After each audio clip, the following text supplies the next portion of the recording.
Today in How to Loom Knit, we'll be knitting the flat knit stitch. This is lesson 3.1.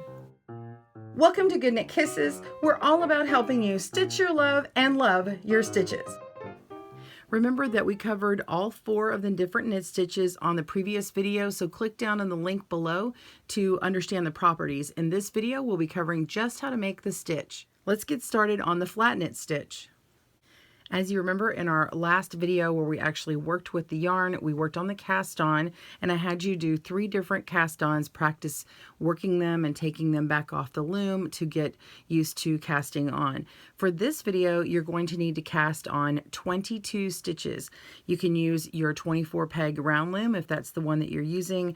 I'm going to demonstrate on this loom over here, but I've set this loom up to show you what I want you to do. And I'm having you do 22 cast on because if you keep these 2 blank while you're first learning, you won't accidentally connect these 2. If I had you go to all 24, it'd be easy to accidentally connect them, and I just want you to concentrate on working back and forth.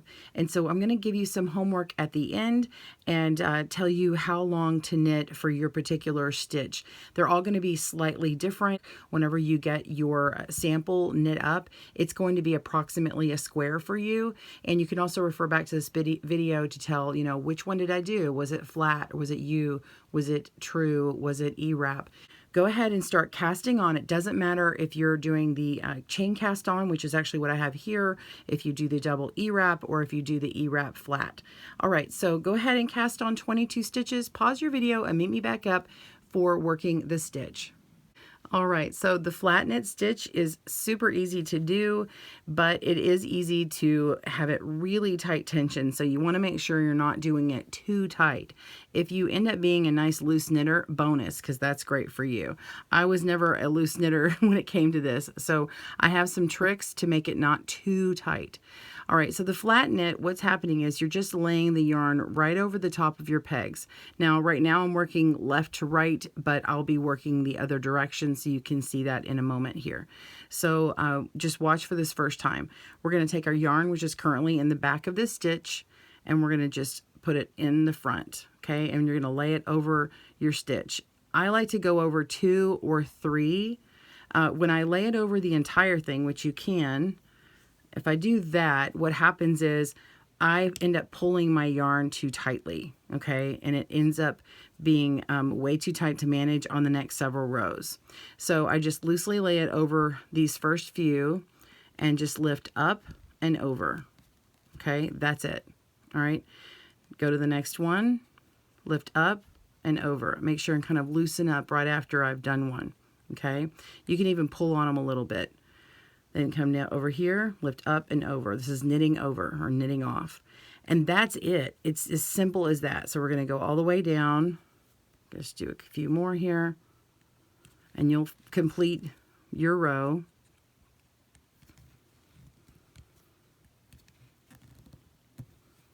I'll work these last 2.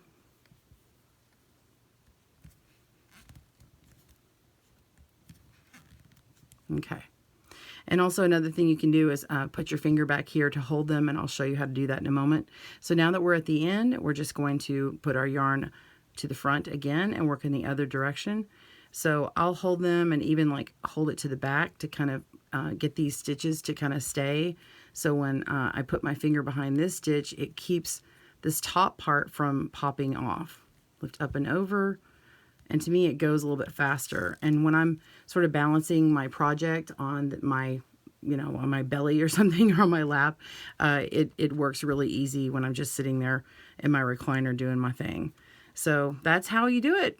That's all you need to know for the flat knit stitch. So continue working on your row and pause your video when you get to the end. See you in a moment. You thought we were on to homework. I want to show you how to undo your stitch. So if I lift up my loom, you can see the back here, and you see this little loop in the back. That's actually your purl stitch, because the front is knit, and as you saw in the overview, the back is purl. So if you need to undo it, you just take this loop here and lift up and over and undo it, okay? And then take your yarn and you're ready to go to the next one. You can also kind of hold it up on here and give yourself tension and lift up on the loop, and then you can see that little piece peeking in the back, and then lift down, and that will undo the loop as well. So there's a little troubleshooting right here on this video. Okay, so coming back, we can do a flat knit just one at a time like that. Okay, and that still flat knits as well. All right, so now that you know how to do the stitch, you can do your homework. Ooh, homework, Kristen. Yes, you're going to get really good. Okay, so these are going to be approximately a square. You can, of course, try and measure, but as you know, they stretch out a bit, and the easiest way to tell is when you actually take it off the loom. So I'm going to give you some rows to do. Just go ahead and do it by those rows and take it off. It's okay if it's not a full square. And then the way you take it off of the loom is you get some scrap yarn of a contrasting color. It doesn't have to be the same yarn. That's totally fine. It can be just a lighter, smoother yarn. And you're just going to take your tapestry needle and go up through that loop, pull this all the way through, leaving a tail, and then take these loops off, and you can go all the way through. You can go from the bottom, or you can go from the top and down. Just do it all the same all the way around. There's no right or wrong.